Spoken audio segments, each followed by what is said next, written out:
Tonight, we're exploring a concealed chapter from history, one where priests and scholars pursued knowledge so forbidden, so profound, that the Church went to extraordinary lengths to keep it sealed away. Tarot and Kabbalah, ancient wisdom systems, contained secrets powerful enough to unravel the very foundation of faith itself.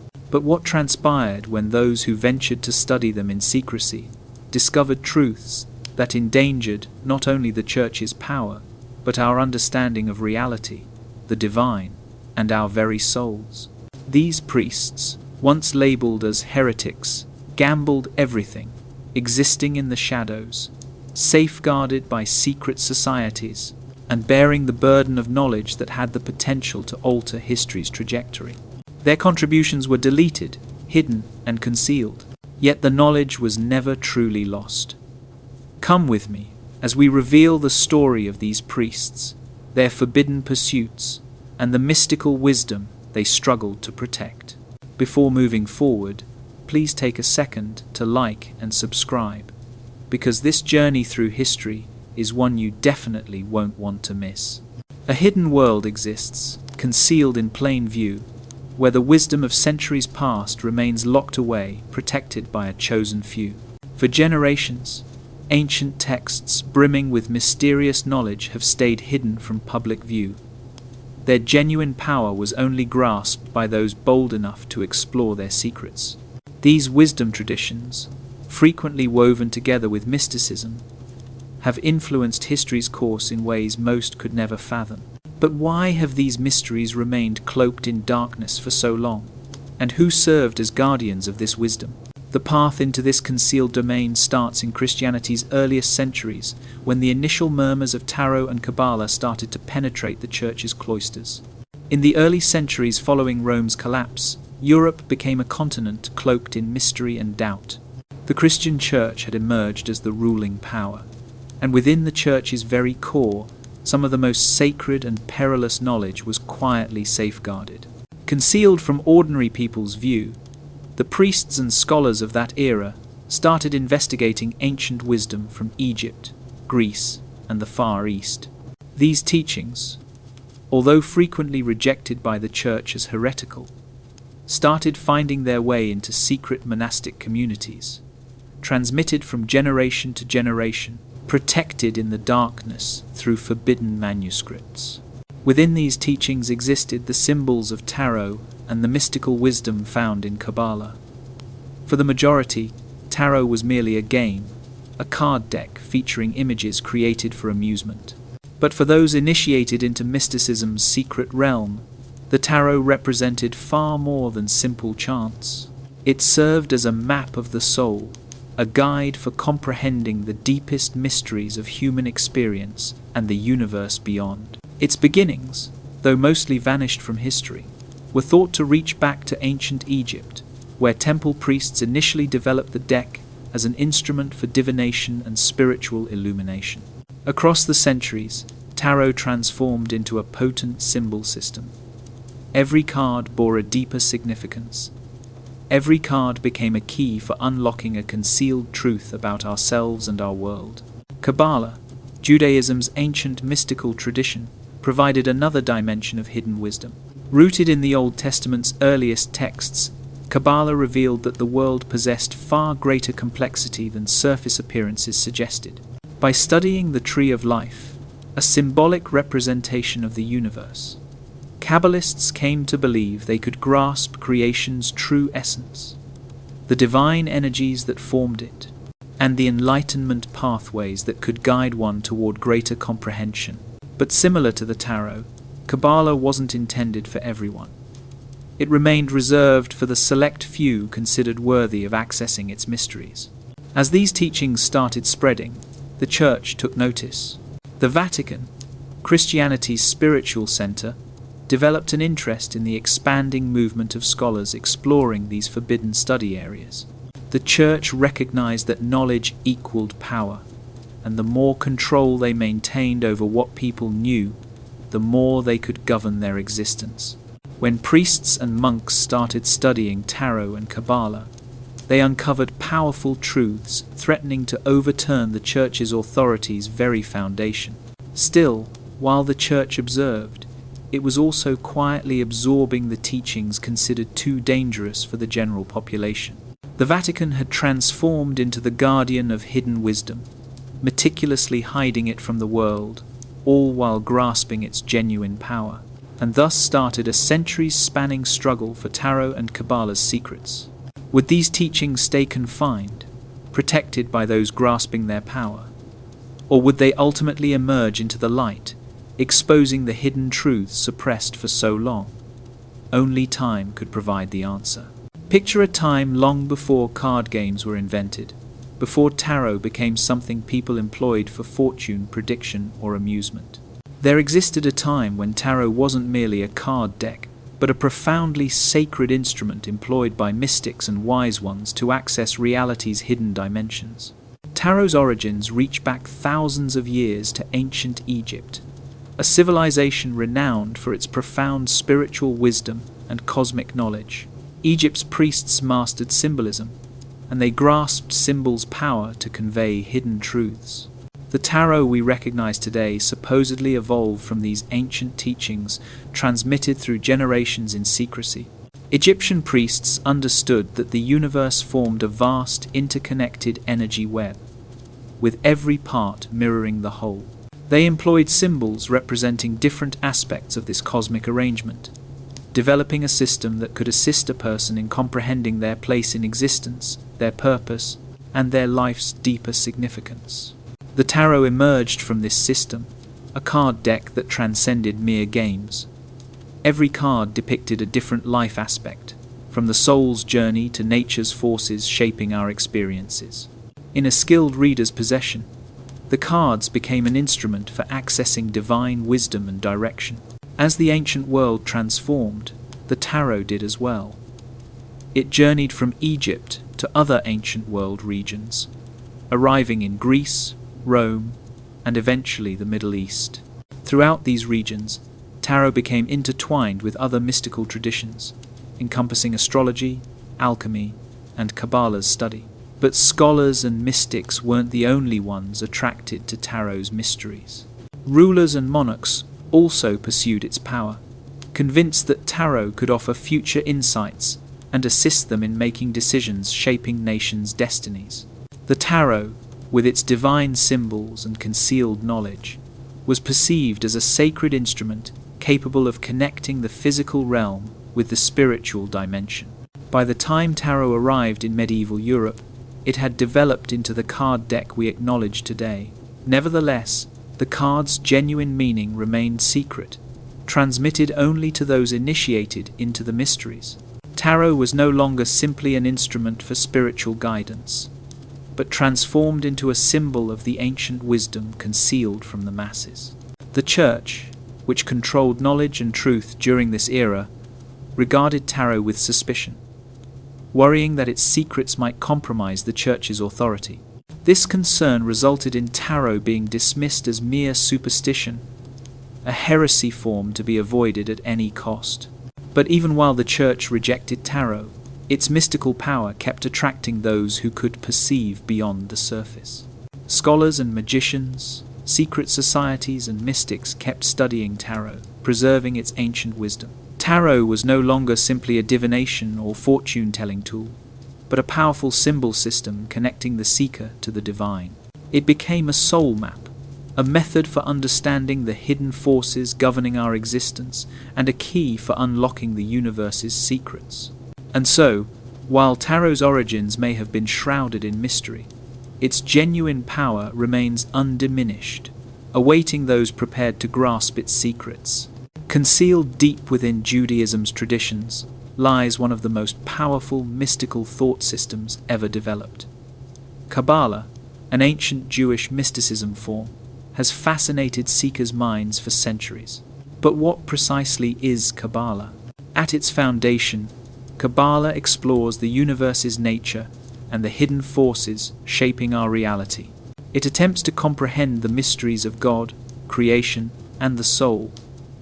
Kabbalists understand that the universe extends far beyond what our eyes perceive. Underneath the physical world's surface exists a deeper spiritual reality awaiting discovery. Kabbalah isn't simply a belief system, but a perspective for viewing the world. It reveals that everything existing is interconnected, that every event, every thought, every action forms part of a grand cosmic design. To comprehend this design, Kabbalists turn to symbols, numbers, and divine wisdom transmitted through ancient texts.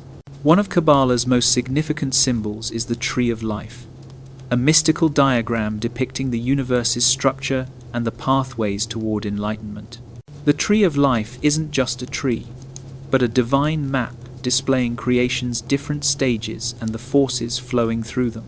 At the Tree of Life's center are the Sephirot, the 10 attributes or emanations of God shaping the world. Each Sephirah represents a different divine energy aspect, from wisdom and understanding to kindness and severity. The Sephirot are positioned in a particular arrangement, creating a pathway the soul must traverse to reach higher spiritual awareness levels.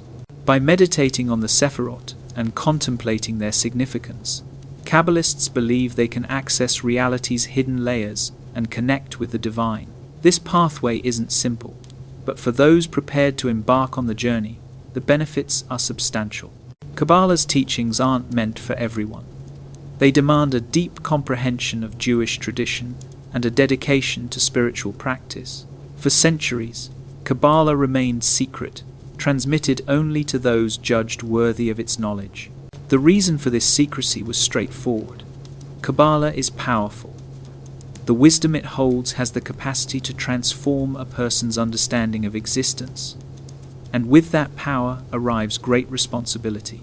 To abuse Kabbalah's teachings is to risk descending into darkness, as the knowledge can prove overwhelming and hazardous if not approached with appropriate reverence.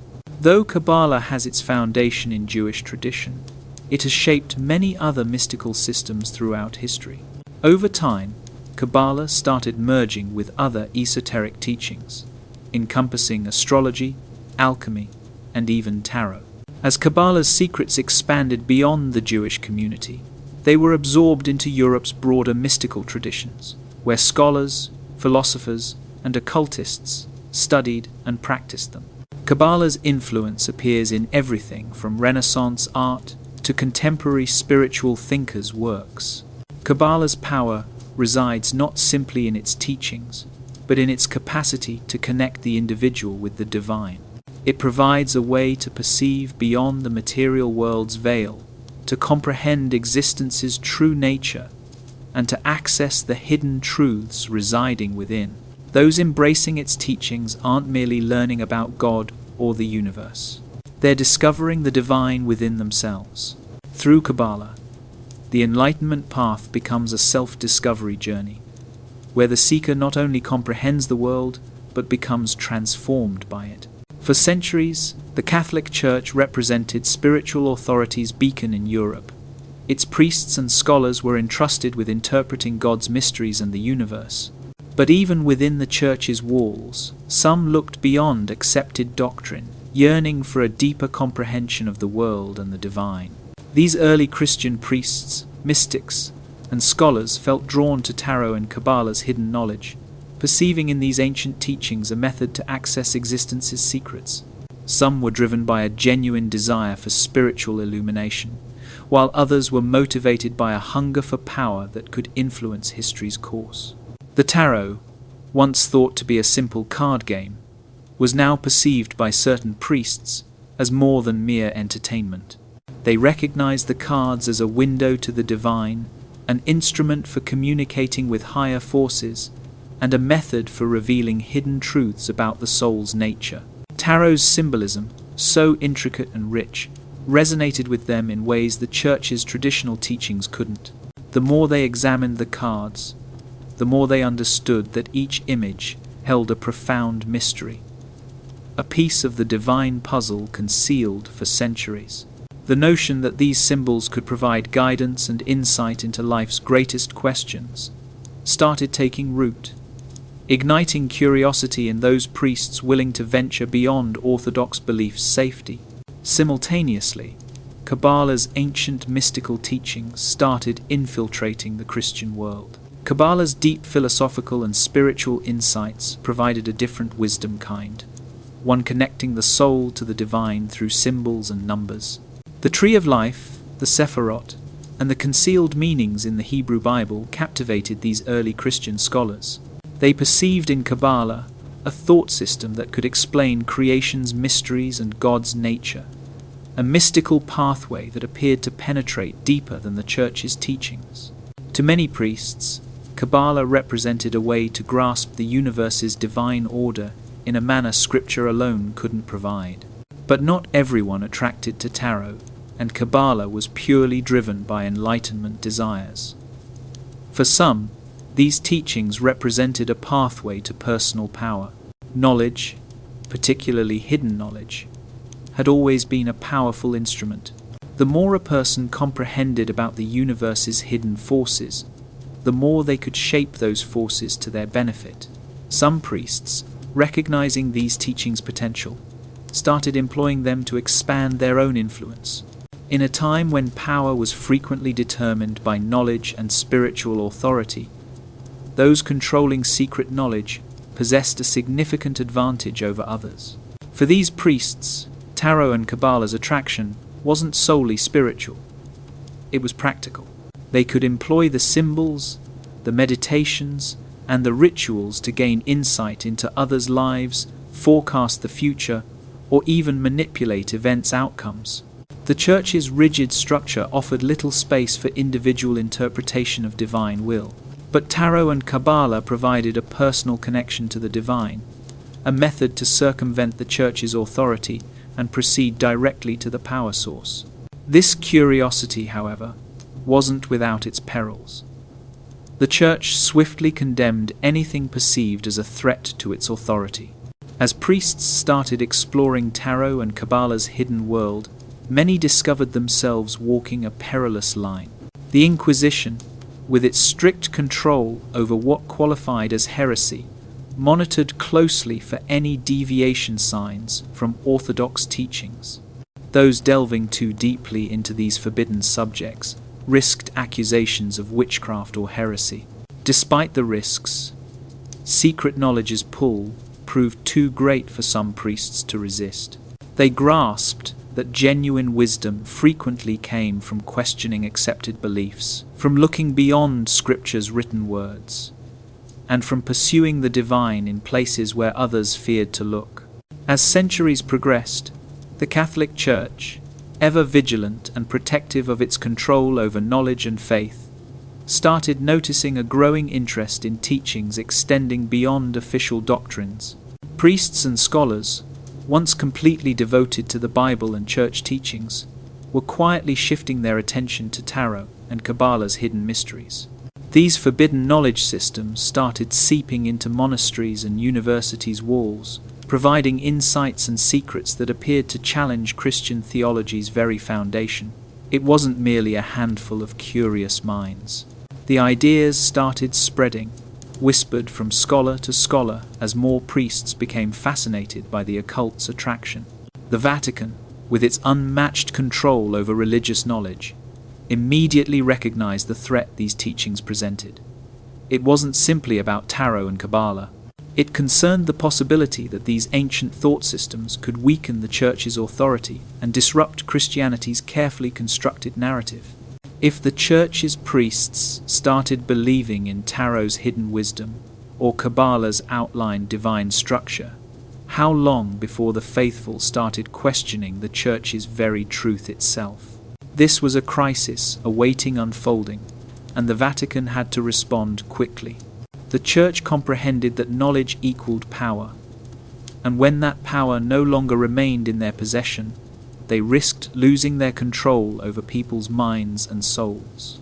Tarot and Kabbalah's wisdom wasn't merely intellectual, it was spiritual. And controlling spirituality meant controlling reality itself. The Vatican's response wasn't to openly condemn these teachings initially, but to observe quietly and collect information. They monitored the priests, the scholars, and the secret societies studying these ancient systems, tracking those quietly departing from the Church's teachings. It was a silent surveillance, a quiet observation to determine who was straying and how far they'd venture. In the Vatican's shadows, a small group of priests, scholars, and even some highest-ranking officials became more engaged in tarot and Kabbalah's study. The knowledge they uncovered was powerful, but perilous. It was knowledge that could transform not only a person's soul, but also their relationship to the divine. The Vatican recognized that such revelations could be employed for personal advantage, for political leverage, or even to challenge the Church's very authority. The teachings, if they became too widespread, could lead to rebellion, to a faith crisis the Church couldn't afford. To prevent such a scenario, the Vatican started implementing a quiet control system. While they didn't ban these teachings entirely, they started subtly limiting access to the texts, restricting the number of priests permitted to study these forbidden subjects. Those caught displaying too much interest in tarot or Kabbalah were quietly monitored, sometimes even silenced. The Vatican's power wasn't always exercised through force or punishment. Frequently it was through silence and secrecy, suppressing knowledge before it could ever reach the public. The Vatican's silent surveillance continued for centuries, as the Church operated behind the scenes to preserve its control over knowledge's flow. But even in the shadows, rebellion's seeds were being planted. As more priests investigated the past's hidden wisdom, the question became not whether this knowledge would be uncovered, but how long the Vatican could keep suppressing it. Knowledge's power, once concealed away, was starting to awaken, and the Vatican's watchful gaze couldn't control it eternally. In the shadow of the Catholic Church, underneath its grand cathedrals and luxurious palaces' surface, a network of secret societies started forming. These societies comprised priests, monks, and scholars, many having grown unsatisfied with the boundaries placed on their spiritual and intellectual journeys by the Church. They perceived in tarot and Kabbalah's forbidden teachings a pathway to deeper comprehension, a method to connect with the divine that transcended official doctrines.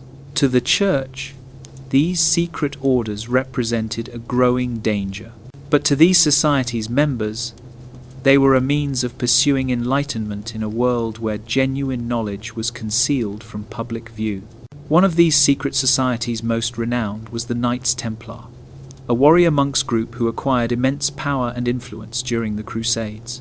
While the Church publicly supported the Templars, few knew about the deeper spiritual pursuits they secretly pursued. The Templars felt drawn to tarot and Kabbalah's ancient wisdom, convinced that these teachings contained the key to understanding not only the divine, but also life and death's mysteries. The order's members, bound to secrecy, studied these esoteric systems in concealed chambers, carefully interpreting the symbols and rituals residing within. The Templars weren't simply warriors, they were also seekers, employing their knowledge to navigate spiritual realms and access the universe's hidden mysteries. But the Templars weren't alone in their pursuit of hidden knowledge. Other monastic orders like the Benedictines and the Franciscans also started forming their own secret societies dedicated to studying tarot and Kabbalah's forbidden teachings. These priests and monks grasped that spiritual power's key resided not simply in prayer and devotion, but in comprehending reality's deeper layers that the Church attempted to keep hidden. They examined ancient texts, sometimes secretly, sometimes in their monastery's depths, employing their knowledge to meditate on the divine and transform their own spiritual journeys. The secret societies functioned quietly, knowing the Church would never sanction their pursuits. The Vatican maintained close surveillance, aware these orders were stepping into hazardous territory, but unable to halt them without exposing their own vulnerability. Tarot and Kabbalah's teachings were powerful, and the Church feared that if these secrets were disclosed to the public, it would forfeit its control over spiritual authority. And so the secret orders continued their work in the shadows, interpreting symbols, revealing ancient truths, and pursuing a connection to the divine far beyond traditional Church teachings' reach. These orders, while functioning in secrecy, weren't solely interested in tarot and Kabbalah's mystical and spiritual aspects. They were also fascinated by these teachings' practical applications, perceiving them as a means to acquire power in the earthly domain. The tarot, with its profound symbolism, became an instrument for comprehending the world's energy flow, permitting the secret societies to shape events, forecast the future, and control their destinies. Kabbalah's teachings, with its emphasis on the universe's structure and the connection between physical and spiritual worlds, became a guide for navigating both visible and invisible forces shaping the world. And so these secret orders pursued their work, concealed from the public's eyes, but performing a powerful role in shaping Europe's spiritual and intellectual landscape. Their study of tarot and Kabbalah became a means of accessing hidden knowledge, comprehending the divine's mysteries, and obtaining control over fate's forces. For them, truth's pursuit was a journey that couldn't be halted, even by the world's most powerful institution. The tarot, frequently dismissed as nothing more than a fortune-telling instrument, contains a much deeper secret, one concealed for centuries. It isn't simply a card deck, each bearing an image designed to forecast the future. It's a powerful spiritual guide, a soul mirror, and a map for navigating existence's hidden dimensions. Tarot's true purpose extends far beyond providing answers to questions about love or finances. It's a key for unlocking the self's mysteries, the universe, and the divine. At first glance, tarot appears to be a simple symbol system, a collection of images and archetypes drawn from ancient wisdom. But when examined deeply, the cards reveal themselves as a roadmap for spiritual development, a pathway guiding the seeker through enlightenment stages. Each deck card represents a different journey aspect, from the challenges we encounter to the lessons we must absorb, and ultimately to the divine truths we pursue. The tarot mirrors human experience, providing insight into the soul's deepest desires, fears, and aspirations. The tarot deck's structure itself is a guide to spiritual awakening. The major arcana, a 22-card set forming the deck's heart, represents the soul's journey through life's trials and tribulations. These cards aren't merely images. They're symbolic representations of human consciousness stages, from ignorance to enlightenment, from the mundane to the divine. The Fool, the major arcana's first card, represents the soul's initial step on its journey, full of potential but unaware of the path ahead. As the seeker progresses through the cards, they encounter the challenges and teachings that will guide them towards self-realization.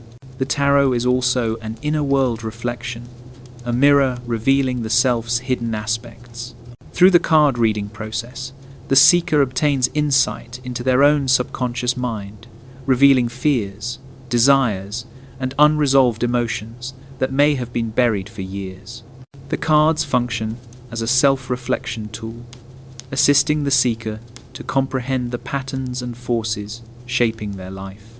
By confronting these self-aspects, the seeker can start the healing and transformation process, moving closer to the spiritual enlightenment they pursue. But tarot isn't solely a tool for personal development.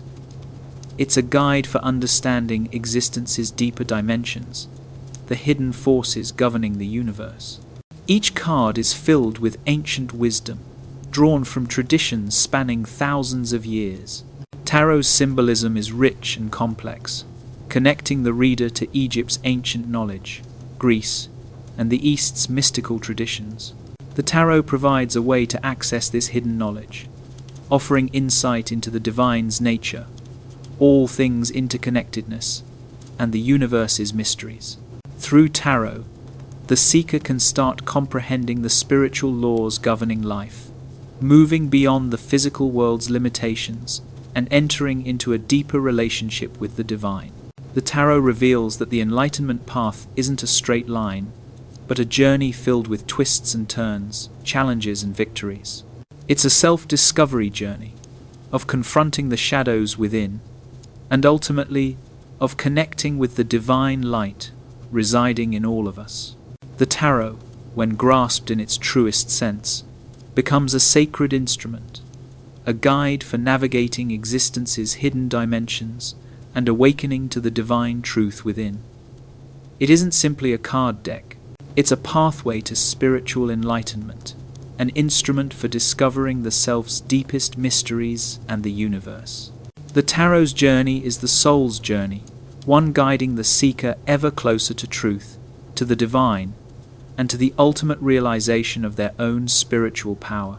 In ancient libraries and monasteries' quiet corners, priests started uncovering a profound secret concealed within the sacred Hebrew texts.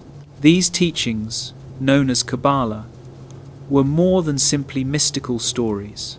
They were an encoded map for understanding the universe's very structure itself. As they meticulously decoded the symbols and the ancient manuscripts' cryptic language, they understood that Kabbalah contained the key to something far greater than what the Church had ever taught. It was a deep spiritual code, revealing the intricate connection between the divine and the human soul. Kabbalah, with its foundation in Jewish mysticism, was an ancient thought system exploring reality's hidden layers.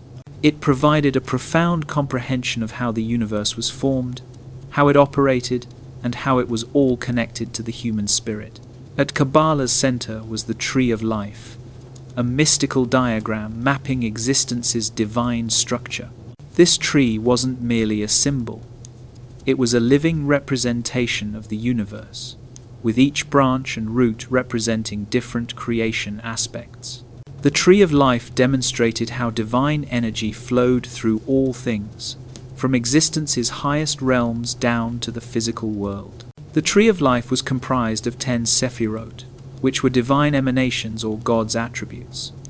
These sephirot, positioned in a particular pattern, created a pathway connecting the human soul to the divine. Each sephira represented a different quality, like wisdom, understanding, and mercy. And together, they comprised the universe's structure. The priests studying Kabbalah soon understood that comprehending these divine attributes was key to understanding not simply the universe, but also the soul's journey. The sephirot were like stepping stones, directing the seeker on a pathway towards spiritual enlightenment and unity with the divine. Kabbalah's teachings weren't solely intellectual or philosophical. They were deeply practical. They provided a way for the soul to connect with the divine, to comprehend its true nature, and to access the hidden forces governing life. By contemplating the sephirot and meditating on their significance, the priests could access higher consciousness realms and obtain insight into existence's deeper mysteries. Kabbalah revealed that the divine wasn't distant or separate from humanity, but was intimately connected to every creation part, including the human soul. As these priests explored deeper into Kabbalah, they started perceiving connections between this ancient wisdom and Tarot's teachings. Both systems, though different in their origins and traditions, were designed to guide the soul towards spiritual awakening. Tarot's symbols and Kabbalah's sephirot weren't separate. They were part of the same spiritual map. The priests recognized that the tarot cards could be aligned with the sephirot, each card corresponding to a different divine attribute. This connection disclosed a unified spiritual understanding system, one spanning both Judaism's mystical traditions and Tarot's esoteric knowledge. But as the priests revealed Kabbalah's deep spiritual truths encoded within, they also understood how hazardous this knowledge could be. It possessed the power to transform not only the individual but the entire world. Those comprehending the Kabbalistic teachings could access creation's secrets and control the universe's hidden forces. The Church, ever protective of its authority, grasped that such knowledge could threaten its power grip. Consequently, Kabbalah's teachings were kept concealed, reserved for only the most trusted priests and scholars who examined them secretly, away from the public's eyes. The Kabbalistic code, once revealed, became a key for understanding not simply the universe's divine structure, but the soul's very nature. It provided a pathway to spiritual enlightenment, one that would guide those walking it to a deeper connection with the divine. It was wisdom concealed for centuries, but now, in the curious and the brave's hands, it was being revealed once more, disclosing the profound truths residing hidden beneath reality's surface. As Tarot and Kabbalah's teachings started spreading among priests and scholars, a new and perilous force started rising, one that would endanger the very existence of those daring to study these forbidden systems. The Inquisition, a religious tribunal established by the Catholic Church, emerged with one purpose: to eliminate heresy and cleanse the Church of any teachings or practices deviating from official doctrine. For those priests drawn to tarot and Kabbalah's hidden knowledge, the Inquisition was an approaching threat, casting a shadow over their studies and compelling them to work in secrecy. The Inquisition was more than simply a tool for religious control. It was a weapon of fear. Those accused of heresy, witchcraft, or dabbling in forbidden arts were at the Church's mercy. The Inquisition possessed the power to imprison, torture, and even execute those judged a threat to the Church's authority. The very act of questioning established teachings or investigating mystical systems like Kabbalah or tarot was deemed dangerous, even sinful. The Church's leaders grasped that knowledge's power could undermine their control over the faithful, and any teachings not aligned with the Church's authority were perceived as a direct challenge to their rule. Priests caught studying tarot or Kabbalah were branded as heretics, accused of employing occult practices to obtain power or influence. Many were arrested, and their works were destroyed. The Inquisition spared no one, whether a scholar, a monk, or a priest. Anyone daring to investigate these esoteric systems confronted the terrifying possibility of being accused of witchcraft or heresy. For those engaged in these secret studies, it wasn't simply a matter of forfeiting their position or reputation. It was a matter of survival. The Inquisition's relentless pursuit of those defying the Church was a reminder of the perils accompanying knowledge seeking beyond faith's accepted boundaries. The Inquisition's threat created a fear climate among those pursuing tarot and Kabbalah's hidden knowledge. Even the most learned and respected scholars couldn't be certain of their safety. The Inquisition's reach was extensive, and its methods were brutal. Priests who had once freely investigated these teachings in secret now had to be vigilant, concealing their studies and operating in the shadows. Some scholars even went so far as to erase any trace of their involvement in these forbidden practices, knowing that a single accusation could destroy their lives. But despite the perils, the hunger for knowledge couldn't be completely extinguished. In monasteries' dark corners and hidden libraries, priests and scholars pursued their studies, frequently at tremendous personal risk.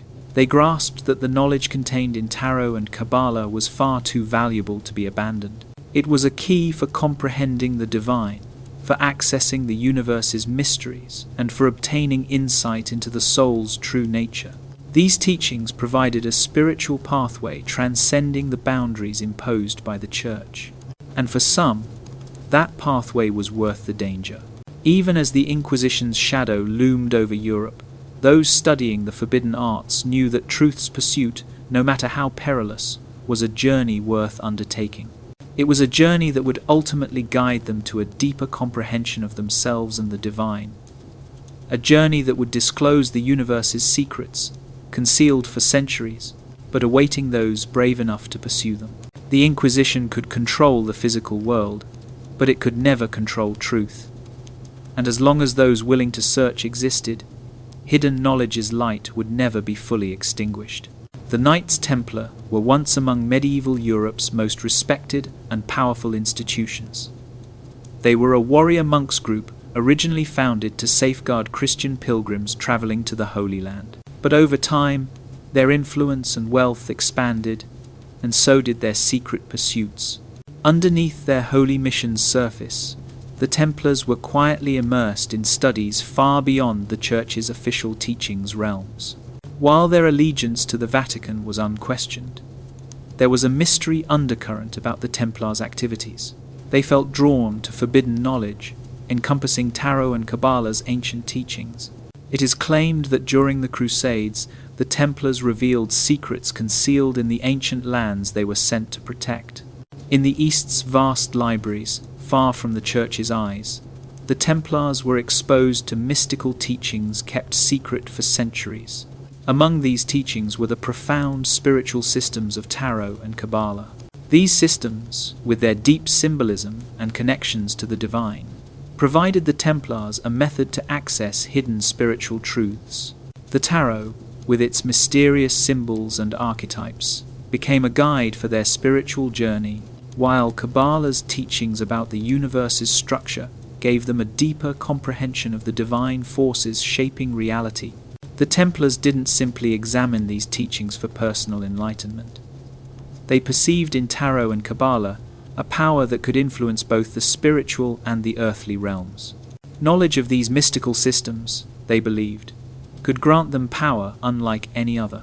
Kabbalah's Sephirot, which mapped God's divine attributes, were perceived as keys for understanding not simply the soul's connection to the divine, but also the forces governing the physical world. By comprehending divine energy's flow through the Sephirot, the Templars believed they could control fate's forces and destiny. Tarot, with its rich symbolism and connection to the divine, was employed to obtain future insights, to perceive life's hidden pathways, and to tap into the ancient wisdom the Church attempted to suppress. The Templars' secret studies weren't solely limited to mystical teachings. They also pursued knowledge that could elevate their temporal power. The Templars weren't only monks, they were also soldiers, and their influence stretched across Europe. By combining their spiritual wisdom with their military might, the Templars became a formidable force both in the Church and in the political world. They believed that the knowledge they revealed could be employed to shape history, influence monarchs, and control nations' destinies. Tarot and Kabbalah's teachings gave them a spiritual edge, but it was this knowledge's practical applications that gave them power. As the Templars grew in strength, the Vatican's concern over their activities grew too. The Church, always wary of any force that could rival its authority, started perceiving the Templars' secret studies as a threat. In the early 14th century, the Vatican moved to suppress the order, accusing them of heresy and witchcraft. The Templars were arrested, their treasures confiscated, and many were executed. Yet, even in their downfall, the Templars' hidden knowledge didn't vanish. Tarot and Kabbalah's forbidden teachings that the Templars had revealed were not completely lost. Over time, these teachings would re-emerge in other secret societies and mystical orders carrying the Templars' ancient wisdom's torch. The Templars, once perceived as holy warriors, were now grasped as keepers of profound knowledge, a knowledge extending far beyond the Church's boundaries. In the end, their secret studies of Tarot and Kabbalah were not simply the key to spiritual enlightenment. They served as the key to a deeper power, one transcending both the spiritual and the material realms. In ancient libraries and monastic halls' quiet recesses, a new influence started emerging, one that would link Tarot and Kabbalah's esoteric teachings to a far older tradition. This tradition, known as Hermeticism, merged ancient Egypt's mystical insights, Greece, and Judaism into a powerful spiritual thought system. At this tradition's center were the teachings attributed to Hermes Trismegistus, a mythical figure claimed to be a fusion of the Egyptian god Thoth and the Greek god Hermes. His wisdom, recorded in a series of sacred texts known as the Hermetic writings, was perceived as a key for accessing the universe's mysteries. Hermeticism revealed that the world was governed by hidden laws, forces that couldn't be grasped by the senses alone. It proposed that all things, from the smallest atom to the cosmos's vastness, were connected through a spiritual energy flowing through everything. This energy was divine, and through comprehending this divine energy's nature, one could achieve wisdom, power, and ultimately spiritual enlightenment. The Hermetic teachings were deeply mystical and provided a path to transcendent knowledge, one that could disclose the universe's deeper truths and the soul. As priests and scholars started examining these teachings, they perceived connections between Hermetic wisdom and Tarot and Kabbalah's ancient systems. They started recognizing that the Tarot, with its rich symbolism and archetypes, wasn't simply a divination tool, but a guide for comprehending the spiritual laws governing life. The same held true for Kabbalah, which offered a map of the universe's divine structure through its Sephirot. Both systems, though originating in different traditions, shared common principles and ideas resonating with the Hermetic teachings. Hermeticism's influence on tarot and Kabbalah was profound. The Hermetic principle of as above, so below echoed throughout both systems, suggesting that the human soul's microcosm mirrored the universe's macrocosm. In the tarot, this idea could be observed in how the cards mirrored the soul's journey, stages from ignorance to enlightenment. In Kabbalah, it was reflected in the Tree of Life's structure, where God's divine attributes were positioned in a manner mirroring the soul's spiritual journey. For the priests studying these teachings, the Hermetic influence offered a deeper understanding layer. They started perceiving the tarot not simply as a set of symbolic images, but as a representation of the divine forces governing the universe. The Kabbalistic teachings, which had once appeared as a separate thought system, now emerged as part of a larger universal truth, transcending religion and culture's boundaries. The Hermetic teachings functioned as a bridge, connecting tarot and Kabbalah's mysteries to Egypt and Greece's ancient wisdom, and to the spiritual truths residing at the heart of all mystical traditions. As the priests and scholars kept exploring these connections, they understood that the Hermetic teachings offered a universal key for comprehending life's mysteries, death, and the divine. The Hermetic tradition, with its focus on all things interconnectedness and its deep comprehension of the spiritual laws governing existence, became a guiding influence on their studies. The tarot and Kabbalah were no longer simply isolated thought systems. They were part of a larger divine plan, one revealed through Hermes Trismegistus's wisdom and the ancient traditions influencing his teachings.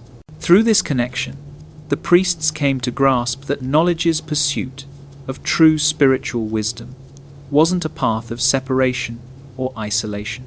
It was a path transcending time's boundaries, culture, and religion, guiding all those walking it to the ultimate truth residing at existence's heart. As tarot and Kabbalah's secret studies deepened, a profound connection between the two systems started emerging. What had once appeared as two separate pathways to spiritual enlightenment were now recognized as pieces of a larger, unified whole. The more priests and scholars investigated these esoteric teachings, the more they started perceiving how the tarot's symbolic images aligned perfectly with Kabbalah's sephirot. The tarot, with its rich symbolism and deep meanings, wasn't simply a divination tool. It was a key for understanding the soul's spiritual journey. And Kabbalah, with its intricate mapping of the divine attributes, offered a blueprint for comprehending the forces shaping both the universe and human experience. Together, these two systems created a powerful, interconnected pathway to spiritual transformation. At this union's heart was Kabbalah's Tree of Life, a diagram depicting the universe's structure and the divine forces governing it. The Sephirot, the 10 attributes or emanations of God, form this tree's pillars, each one symbolizing a different divine energy aspect. The tarot's major arcana, a 22-card set representing the soul's journey through life, could be aligned with the Sephirot, each card corresponding to a different stage or spiritual growth aspect. The Fool, the tarot's first card, corresponded to Keter, divine consciousness's crown, representing the soul's journey beginning. The Magician, with its focus on willpower and manifestation, aligned with the Sephirot of Chokmah, wisdom, and Binah, understanding. Each tarot card reflected a different journey part, with the Sephirot guiding the seeker through the spiritual realms. As priests started mapping the tarot to the Sephirot, they understood that the two systems weren't simply connected in meaning, but in purpose. Both tarot and Kabbalah were designed to guide the seeker on a spiritual awakening path, to assist them in navigating existence's hidden dimensions and understanding their place in the divine order.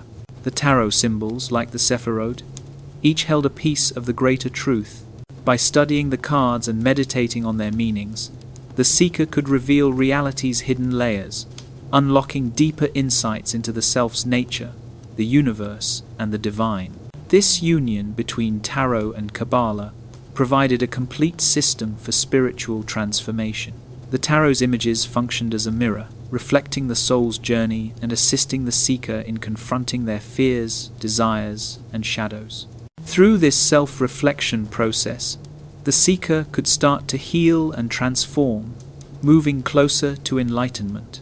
The Kabbalistic teachings, with their focus on the Sephirot and the Tree of Life, offered the framework for this transformation, providing a map showing the way from ignorance to wisdom, from separation to unity with the divine. Together, Tarot and Kabbalah formed a complete system of divination and spiritual growth. The Tarot provided a tool for comprehending the present moment and the forces at play in one's life, while Kabbalah offered the deeper spiritual truths governing those forces. These two systems' union created a pathway to spiritual enlightenment, a journey that would guide the seeker through the soul's evolution stages and ultimately lead them to a deeper connection with the divine. Through the divine union of Tarot and Kabbalah, the universe's mysteries were no longer concealed. The seeker could now perceive their own soul's truth, all things' interconnectedness, and the pathway to spiritual awakening kept secret for centuries.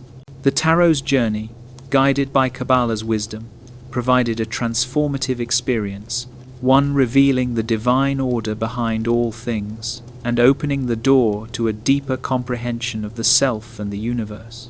Deep within the Vatican's heart, concealed behind layers of secrecy and guarded by the Church's most trusted officials, lay a collection of books, manuscripts, and teachings that few outside the inner circle would ever witness.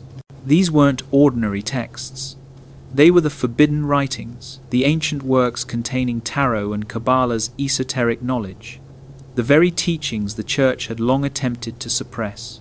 These secret archives' existence was known to only a select few, and access was limited to those deemed worthy of studying the forbidden knowledge within. The Church had always been protective of its authority, safeguarding not only its teachings, but also the knowledge that could challenge its control. The hidden archives held works collected over centuries, texts considered too dangerous for public reading. Some of these manuscripts were claimed to date back to Christianity's earliest days, while others came from far older traditions, including ancient Egypt's mystical teachings, Greece, and the Far East. The Church grasped that knowledge, particularly knowledge of the divine and the cosmos, could be a powerful weapon, one that could undermine its position as the sole authority on spiritual matters. In these secret archives were the earliest writings on tarot, long before the divination system was known to the public. The original texts described the cards not as mere fortune-telling symbols, but as a divine map, a key for understanding the soul's journey and its connection to the divine. These teachings were recorded by early mystics who perceived tarot as more than simply a prediction tool. They grasped it as a spiritual growth system, a means to achieve enlightenment and union with the divine.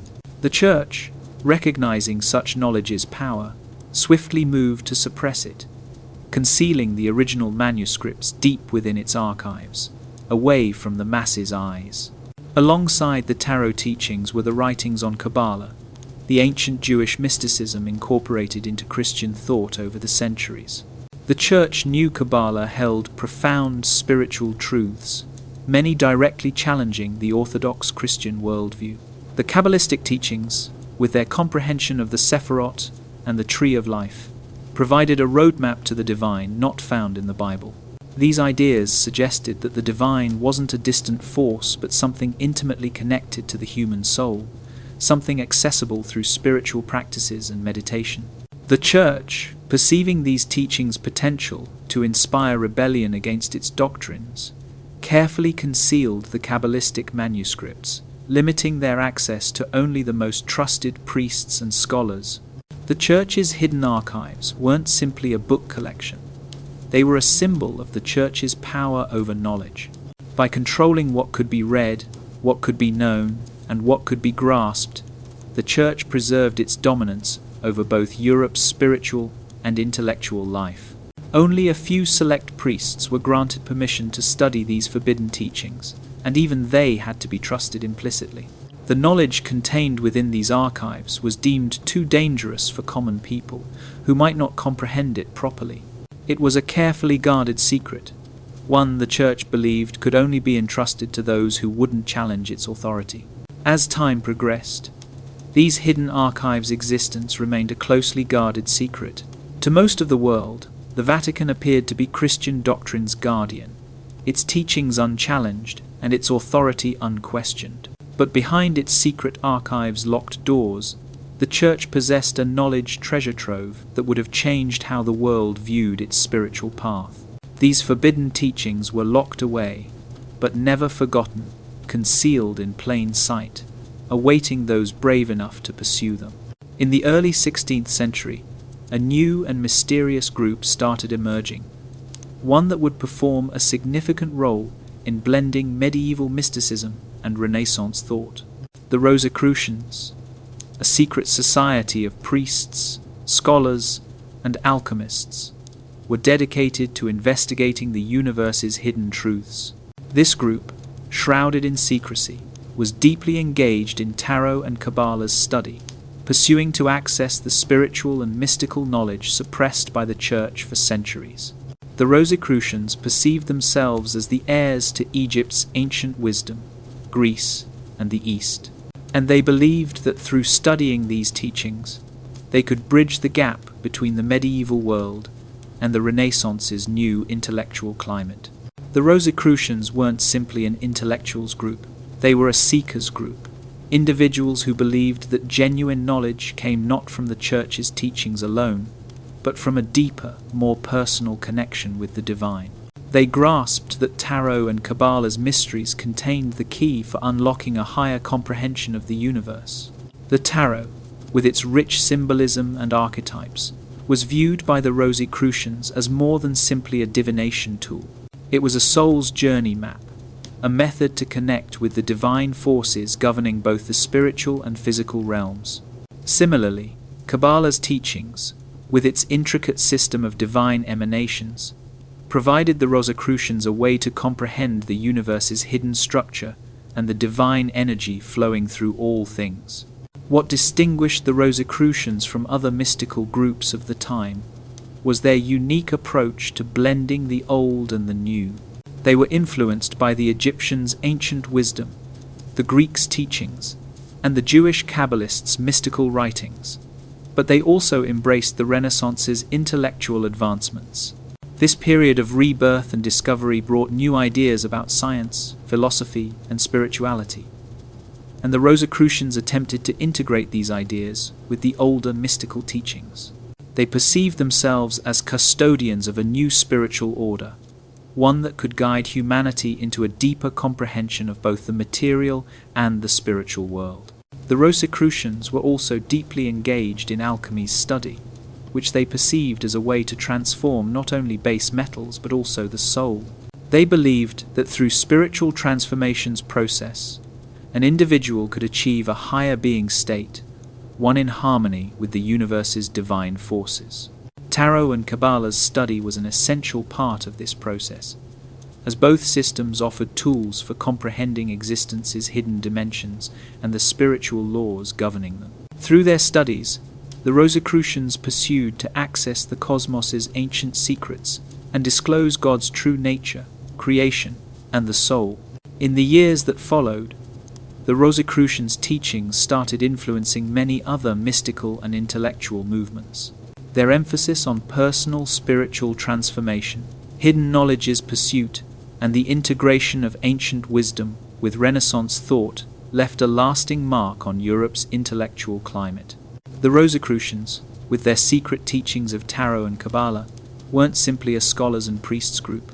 They were pioneers, bridging the gap between the past's mystical traditions and the Renaissance's new spiritual and intellectual currents. Their work, though frequently hidden in secrecy, would establish the foundation for Western esotericism and spiritual thought's future. As tarot, Kabbalah, and alchemy's secrets started intertwining, a deeper comprehension of spiritual transformation emerged, one bridging the ancient mysteries with the Renaissance ideals of self-improvement and enlightenment.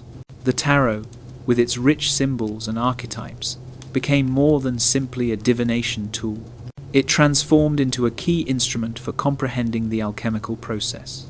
This wasn't the kind of alchemy attempting to turn lead into gold, but a mystical process aimed at the soul's purification and transformation.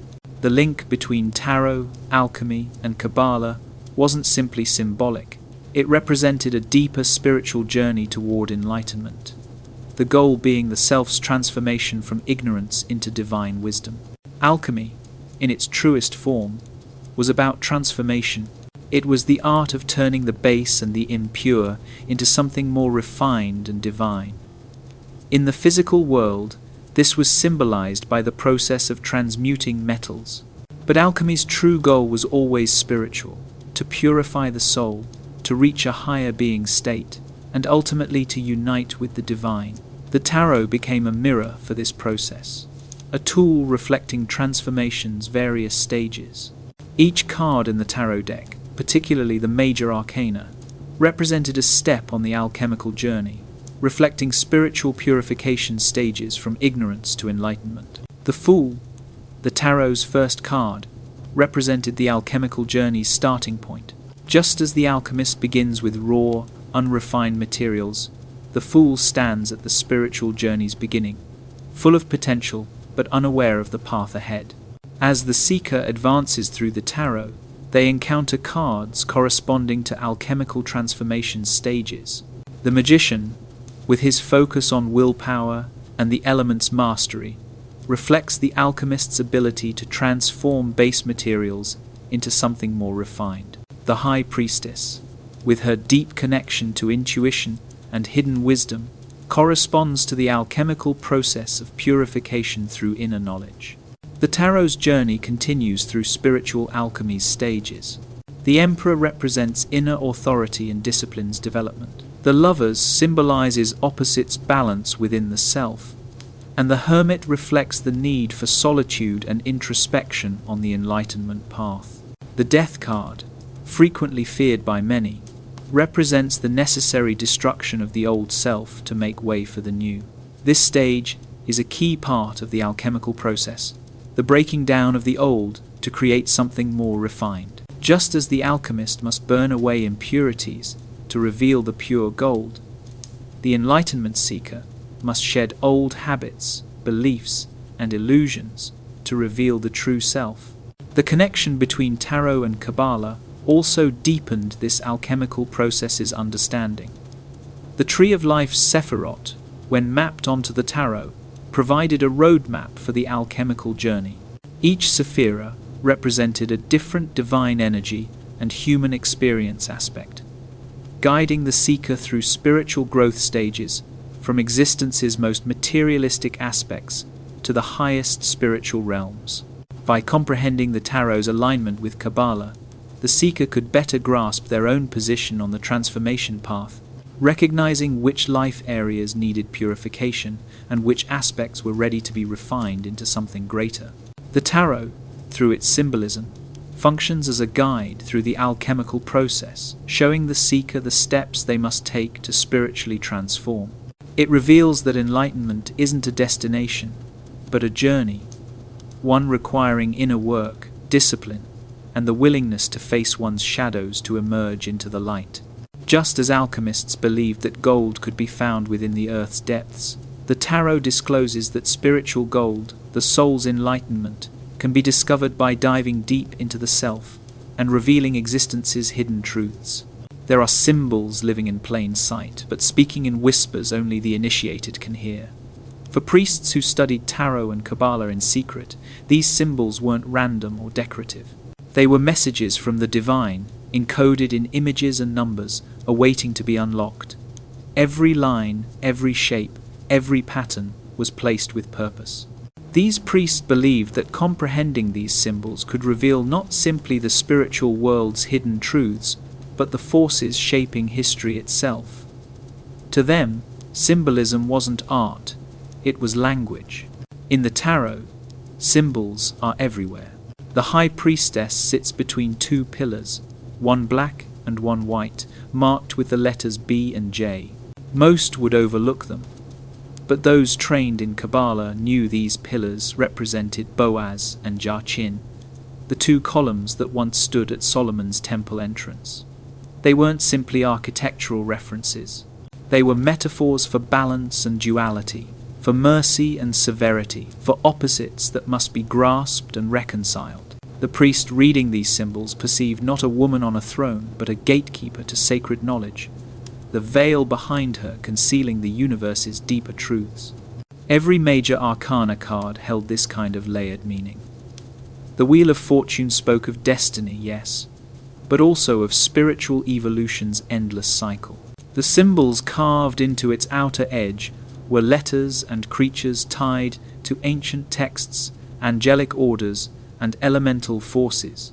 The tower, frequently feared for its destruction image, was perceived by initiates as the moment of divine awakening, illusions crumbling to make room for truth.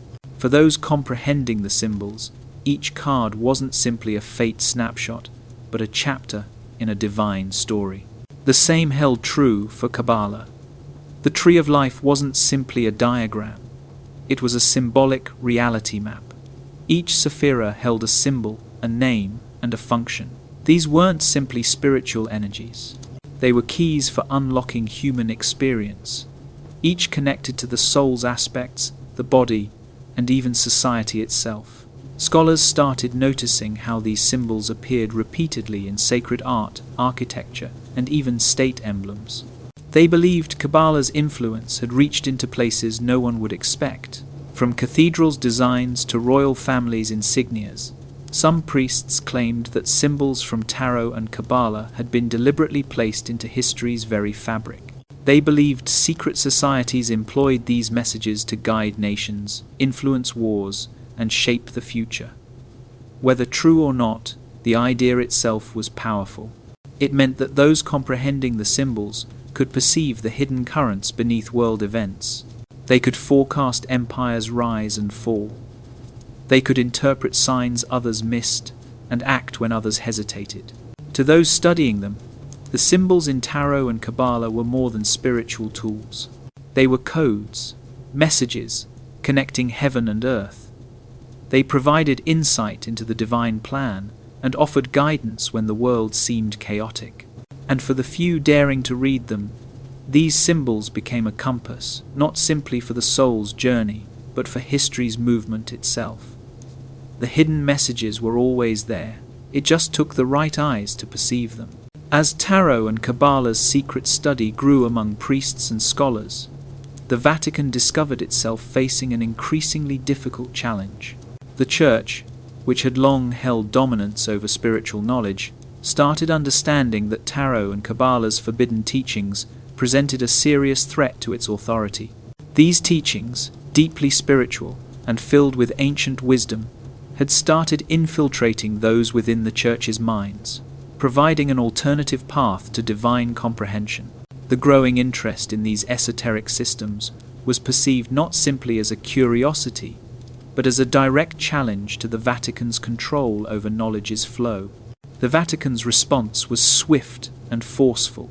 As early as the 15th century, the Church started taking steps to suppress these teachings' spread, employing its power to control knowledge's dissemination. Books and manuscripts related to tarot and Kabbalah were systematically banned. Those caught studying or sharing such works were at risk of excommunication, the ultimate threat for a Catholic priest or scholar. The Inquisition, which had been created to eliminate heresy and suppress dissenting ideas, turned its attention to anyone engaged in these forbidden systems' study. Priests were interrogated, scholars were silenced, and those daring to question the Church's official doctrine were branded as heretics.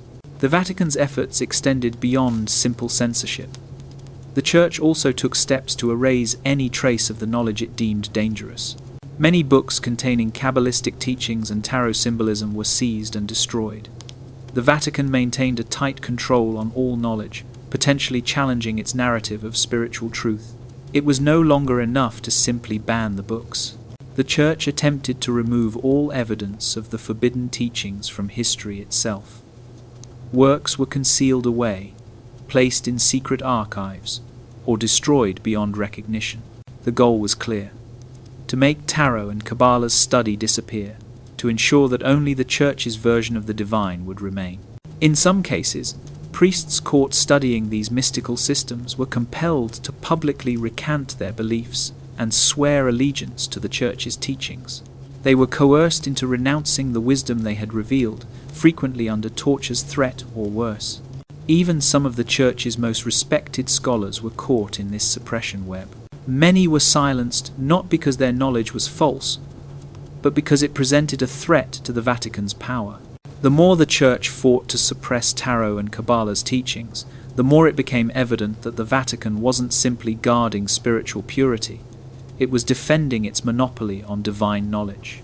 Despite the Church's efforts, Tarot and Kabbalah's suppressed knowledge couldn't be fully erased. Secret societies like the Rosicrucians and later the Freemasons started to preserve and protect these teachings, transmitting them down in hidden rituals and cryptic symbols. These groups grasped the knowledge's importance and kept it alive in the shadows, away from the Church's reach. The Vatican's response to Tarot and Kabbalah's spread was a testament to control's power over knowledge. As the Church pursued its efforts to suppress these teachings, it became more apparent that the genuine danger wasn't in the teachings themselves, but in the power they held to awaken people to a higher spiritual truth, one that couldn't be controlled by any earthly institution. The more the Vatican attempted to silence Tarot and Kabbalah's teachings, the more the world started perceiving that perhaps these were the very teachings that could guide to a deeper comprehension of the divine, one the Church was unwilling to embrace. The Jesuits, officially known as the Society of Jesus, were founded in the 16th century with one clear mission: to serve the Catholic Church through education, missionary work, and intellectual inquiry.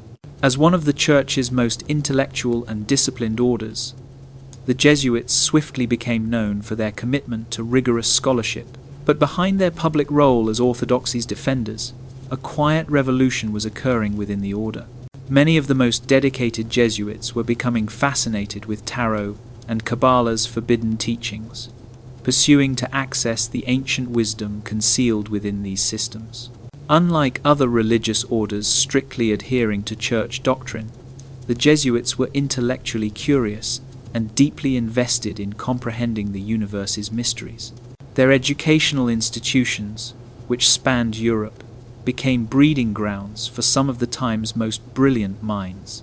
These scholars, driven by a thirst for knowledge, started secretly investigating Tarot and Kabbalah's esoteric systems, believing that these teachings held profound truths that could enrich their comprehension of the divine.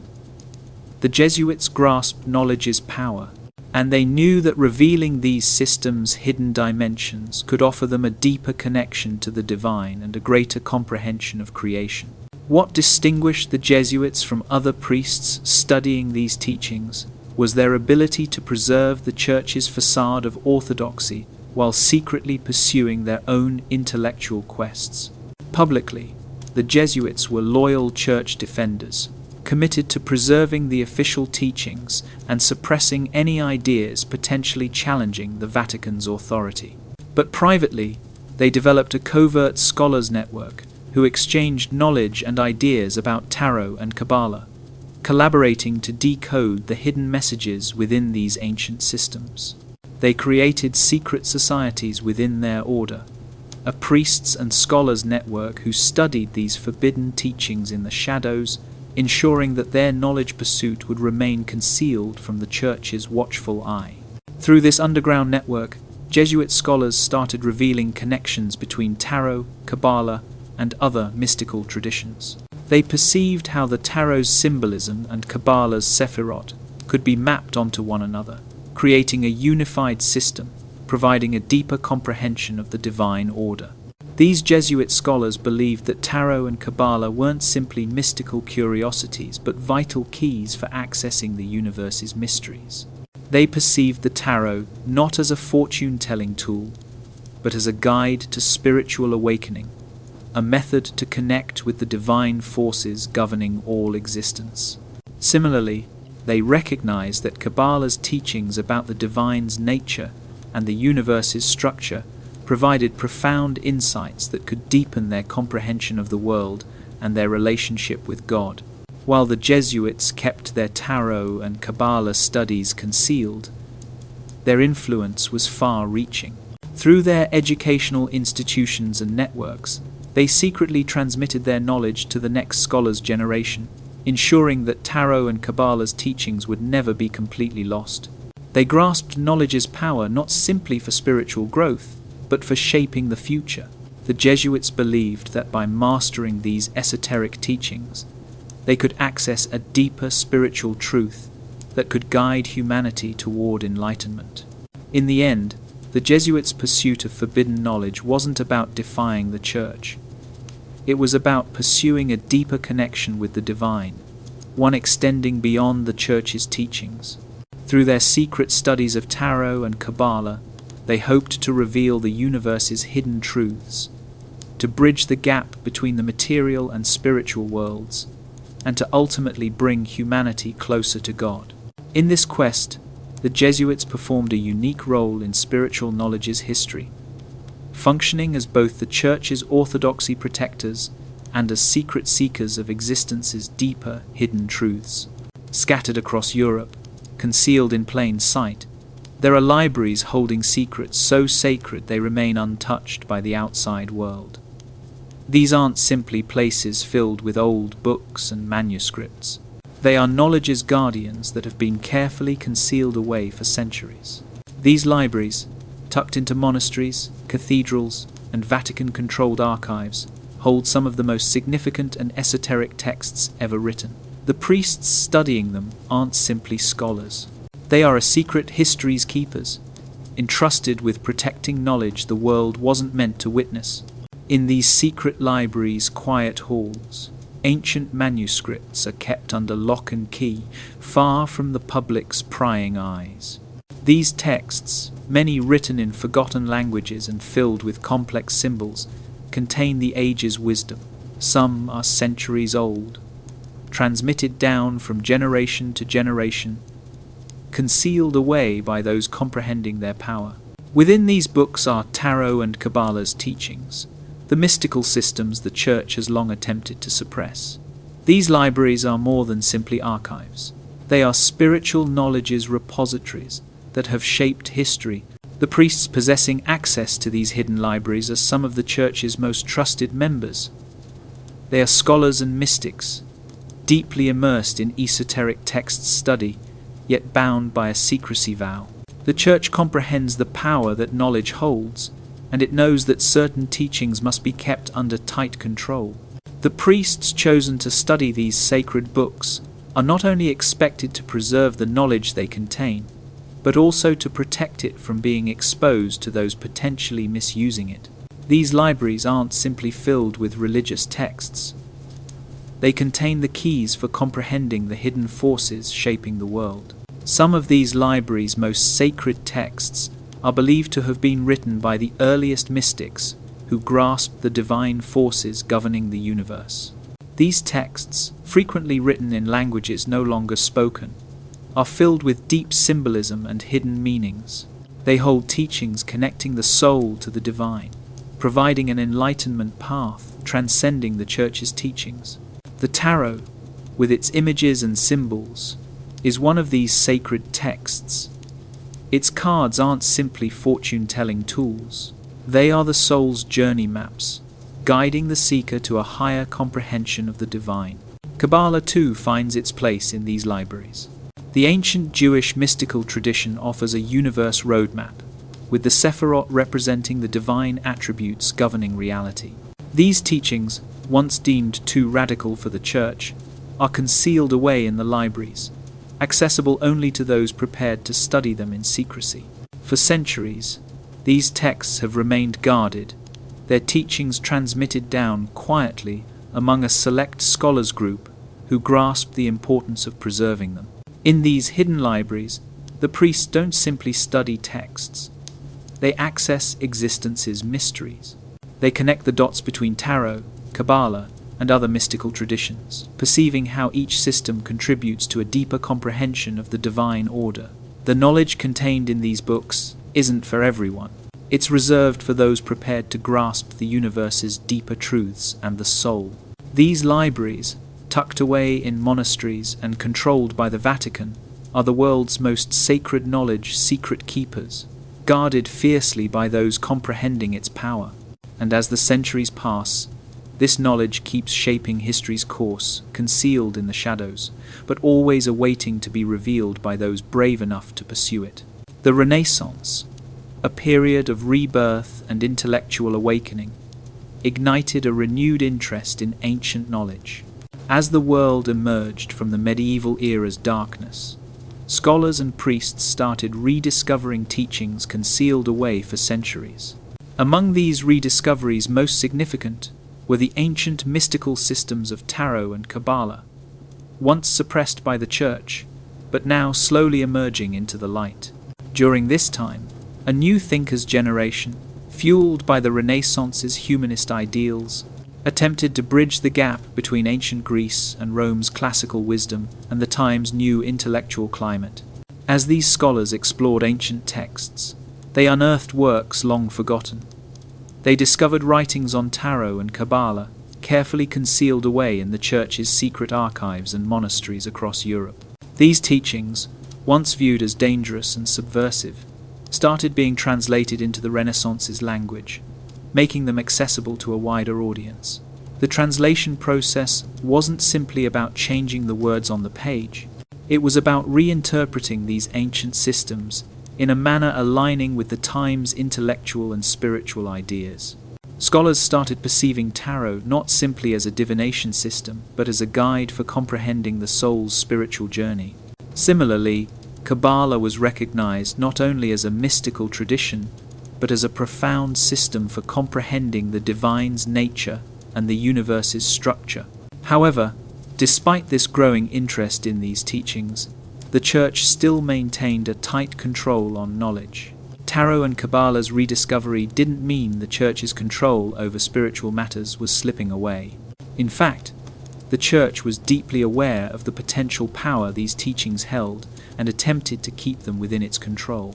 Scholars and priests who started translating these ancient texts were careful to frame their work in a manner aligning with the Church's official doctrines. They presented the rediscovered knowledge as complementary to Christian teachings, even if the underlying ideas sometimes strayed far from the Church's teachings on God's nature and the soul. The Church's response was a delicate balancing act. On one hand, it couldn't afford to ignore the intellectual and spiritual awakening occurring in Europe. The Renaissance was too powerful a force to suppress entirely. But on the other hand, the Church had to preserve its authority over spiritual matters. Consequently, Tarot and Kabbalah's secret knowledge started emerging into the mainstream, but always under the Church's watchful eye. Only those within the Church's inner circle were permitted to study these teachings openly. And even then, their interpretations were carefully controlled to prevent any challenge to the established order. Despite these restrictions, the Renaissance marked the beginning of a slow but steady shift in how Tarot and Kabbalah were perceived. No longer viewed solely as dangerous heresies, they started being embraced as significant sources of spiritual and intellectual insight. These ancient systems' rediscovery laid the groundwork for future generations of mystics, philosophers, and scholars to keep exploring their hidden truths. As the Renaissance advanced, a new spiritual inquiry era's seeds were planted, one that would eventually guide to a deeper comprehension of the divine and existence's mysteries. Tarot and Kabbalah's rediscovery during the Renaissance was a turning point, a moment when the past's hidden knowledge started breaking free from secrecy and censorship's chains. Although still controlled by the Church, these teachings started finding their way into the broader intellectual and spiritual landscape. And with each translation, each new interpretation, Tarot and Kabbalah's ancient wisdom grew a little more visible, a little more accessible, and a little closer to the truth concealed for so long. As alchemy, Tarot, and Kabbalah's study kept intertwining, a powerful new practice started emerging, one combining Tarot's mysticism with alchemy's transformative rituals. The alchemical tarot became an instrument employed by priests and scholars to access not simply spiritual insights, but physical and spiritual transformation's secrets. Alchemy, long deemed the art of turning base metals into gold, was at its foundation a symbol of the process of personal and spiritual purification. The tarot, with its rich symbolism and archetypes, offered a framework for comprehending this transformation, assisting those employing it to guide their souls toward immortality, transcendence, and union with the divine. At the alchemical tarot's heart was the notion that human beings could transcend their earthly limitations, achieving a spiritual perfection state. This idea was rooted in the ancient understanding that the soul was inherently divine but trapped in the material world. Alchemy's goal, both physical and spiritual, was to purify and refine the soul, just as it attempted to purify and transform base metals into something more precious. The tarot, with its deep symbolism, functioned as a map directing the practitioner through this purification process's stages.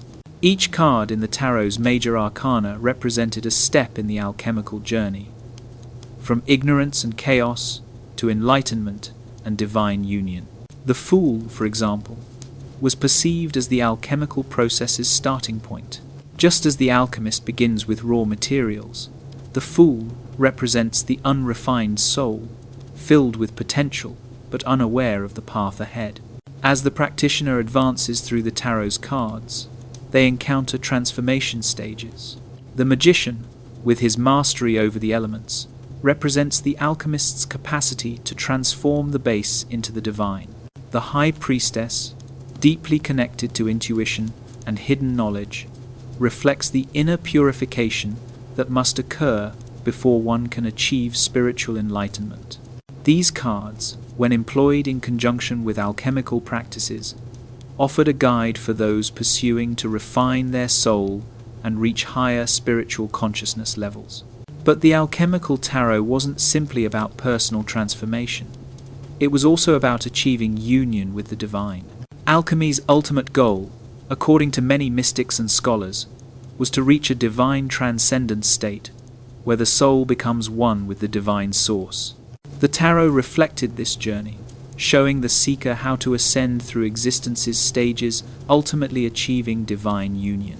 The Lover's card, with its focus on balance and unity, represented opposites merging, an essential step in the alchemical process of achieving spiritual wholeness. The Death card, frequently feared by those unfamiliar with its meaning, represented the necessary destruction of the ego and the material world's illusions to make way for divine enlightenment. Through the alchemical tarot, priests and scholars could map out their spiritual journey. They combined tarot's teachings with Kabbalah's deep philosophical insights and alchemy's transformative power to create a path leading beyond the physical world's limits. The tarot offered the symbols, Kabbalah gave the divine universe's deeper structure, and alchemy provided the ritual and process needed to transform the soul. Together, these teachings provided a holistic approach to enlightenment, one bridging the material and spiritual worlds, assisting the practitioner in transcending their earthly limitations and moving closer to divine union. As the alchemical tarot grew in popularity, it became more than simply a tool for spiritual growth. It became a key for accessing existence's deepest secrets. Secrets concealed for centuries, but now slowly being disclosed through dedicated priests and scholars' work. Through their studies, the alchemical tarot offered a map to immortality, transcendence, and a deeper connection with the divine. As tarot and Kabbalah's study spread throughout Europe, a covert battle started unfolding, one fought in the shadows by those attempting to keep this sacred knowledge hidden and those who believed it should be shared with the world. The priests who had long safeguarded these teachings within the church witnessed their authority challenged. These ancient mystical systems, with their deep spiritual insights and hidden truths, possessed the power to awaken individuals to a deeper comprehension of the divine, something the church couldn't fully control. For centuries, these teachings had been shrouded in secrecy. But now, as more and more priests and scholars started studying them, the church understood that this sacred knowledge could no longer be contained. At this battle's heart were two opposing forces. On one side were the priests who perceived tarot and Kabbalah as dangerous, threatening to undermine the Church's teachings and its control over people's spiritual lives. They grasped these ancient systems' power and knew that the knowledge contained within them could lead people away from the Church. These priests were determined to keep this knowledge concealed, to suppress any movement attempting to disclose existence's deeper mysteries. On the other side were those who believed this knowledge should be shared with the world, that it was a gift from the divine meant to awaken humanity to its true potential. These priests, scholars, and mystics perceived tarot and Kabbalah as tools for spiritual growth, not as threats to established authority. They believed that by studying and sharing these teachings, they could assist in guiding humanity toward enlightenment. As this covert war continued, secret societies started performing a crucial role. The Freemasons, among these groups most influential, grasped the importance of preserving and transmitting these ancient teachings. They were an organization valuing knowledge, both spiritual and intellectual, and they believed that tarot and Kabbalah's secrets were essential to comprehending the universe's hidden laws. The Freemasons, operating in the shadows, became key players in the battle for sacred knowledge. They carefully preserved these teachings, transmitting them down through their ranks, ensuring the knowledge wouldn't be lost. They employed their networks to protect and share this wisdom, even as the Church attempted to keep it hidden. Despite the Freemasons and other secret societies' efforts, the Church was relentless in its desire to control knowledge's flow. The Vatican's influence over European intellectual and spiritual life remained strong, and the Church labored tirelessly to suppress any attempts to disclose the forbidden teachings. Scholars and priests who openly investigated tarot and Kabbalah were labeled as heretics, excommunicated, or worse. The Inquisition, still a powerful force in the Church, was called upon to eliminate those daring to challenge the official doctrine. This battle, fought in secrecy and silence, shaped history's course. While the Church attempted to preserve control over tarot and Kabbalah's knowledge, secret societies and a handful of brave priests and scholars kept this ancient wisdom's flame alive. Slowly, over the centuries, the knowledge started seeping into the public consciousness. Though suppressed and concealed for so long, tarot and Kabbalah couldn't be entirely erased. The battle for sacred knowledge continued, with each side working to protect or reveal the truths concealed for so long. In the end, this battle's true nature wasn't simply about knowledge. It was about power. The Church grasped that by controlling knowledge, it controlled people's spiritual lives. Those attempting to share tarot and Kabbalah understood that genuine power came from comprehending existence's deeper mysteries, from connecting with the divine in a manner transcending earthly institutions' constraints. The struggle to control tarot and Kabbalah's sacred knowledge would keep echoing through history as each new generation pursued to access the universe's hidden truths. For centuries, tarot and Kabbalah's sacred knowledge had been locked away in secret manuscripts, concealed from the public eye by the Church's iron grip on knowledge. These ancient texts, thought to hold the key for comprehending the universe's divine mysteries, were kept under lock and key, their secrets protected by those grasping the profound power they contained. The knowledge they held wasn't simply spiritual, it was existence's very foundation, the connection between the human soul and the divine plan. But in a moment of profound breakthrough, a priests and scholars group managed to access these long-hidden manuscripts, and in doing so, they revealed the full connection between tarot, Kabbalah, and the divine mysteries. The discovery was nothing short of revolutionary. For the first time, the intricate links between tarot and Kabbalah were fully grasped.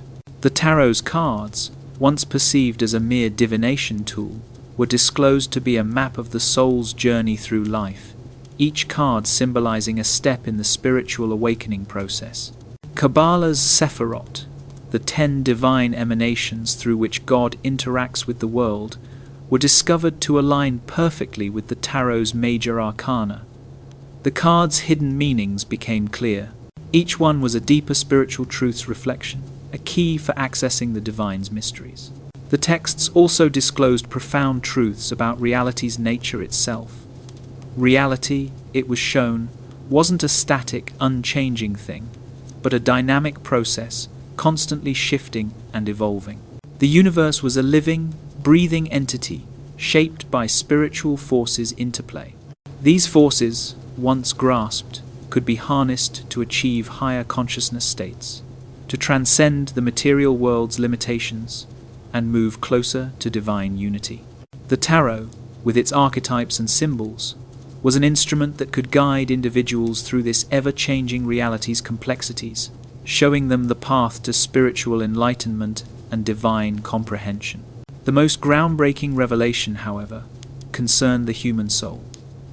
The text disclosed that the soul wasn't simply an isolated individual entity, but part of a much larger cosmic plan. Every soul, no matter how lost or forgotten, was intrinsically connected to the divine source. The soul's journey from its initial descent into the material world to its eventual return to the divine was mapped out in the tarot's symbols and Kabbalah's structure. The soul's ultimate purpose was to reunite with the divine, to comprehend its true nature, and to fulfill the divine plan. As these texts were carefully translated and studied, the priests and scholars who had revealed them started comprehending that tarot and Kabbalah's knowledge wasn't simply a spiritual tool. It was a map for living in harmony with the divine plan. It was a guide for aligning the individual with the universe's higher purpose, showing them how to navigate life's challenges and obstacles while staying true to their divine nature. The divine mysteries' secrets were no longer locked away. They were now within reach, available to anyone willing to pursue them and comprehend their deeper meaning. For the first time in centuries, tarot and Kabbalah's hidden teachings were disclosed to the world, not as forbidden knowledge, but as a profound truth that could assist humanity in awakening to its true potential. The breakthrough marked a new era's beginning, one where the universe's mysteries were no longer secret, but could be accessed by those willing to open their minds and hearts to the divine wisdom concealed within tarot and Kabbalah's symbols. The story of the priests who studied tarot and Kabbalah in secret is one of hidden knowledge, suppressed wisdom, and a quiet rebellion against the Church's control. For centuries, these scholars, branded as heretics and mystics, labored in the shadows, revealing truths that would later shape spiritual history's course. The teachings they revealed, once dismissed and concealed, have left a lasting impact on the world. Today, those very priests who risked their lives for knowledge are no longer perceived as criminals or threats to the Church. They are now regarded as pioneers, key figures in mystical thought and spiritual enlightenment's evolution. These priests, who quietly investigated tarot, Kabbalah, and other esoteric systems, established the foundation for the modern spiritual movements that would emerge centuries later. They were the unsung heroes of a hidden tradition, transmitting their teachings through secret societies, private networks, and even cryptic symbols that would influence generations to come. While their work was frequently concealed from the public eye, the wisdom they preserved gradually seeped into the world's consciousness, transforming spiritual thought and practice in subtle ways. In the early years, these priests were perceived as dangerous radicals, challenging Church doctrine's very foundation. Their studies of tarot and Kabbalah were deemed heretical, and many paid the price with their freedom, their careers, and even their lives. They were silenced by excommunication, branded as witches, or compelled to recant their beliefs under torture's threat. The Church was determined to control knowledge, and these priests stood as a testament to secret wisdom's power. But their legacy wouldn't be erased. Through their perseverance, they planted the seeds for the spiritual revolutions that would follow. As time progressed, the hidden teachings they revealed started finding a wider audience. In the 19th and 20th centuries, mystical and esoteric movements started emerging, influenced by the very teachings the priests had once kept secret. Spiritual practices like modern tarot reading, New Age philosophy, and even certain psychology aspects were deeply rooted in the ideas these priests had studied in secret. The concepts of the soul's journey, the comprehension of the universe as a divine reflection, and the idea of spiritual awakening became integral parts of many contemporary spiritual practices.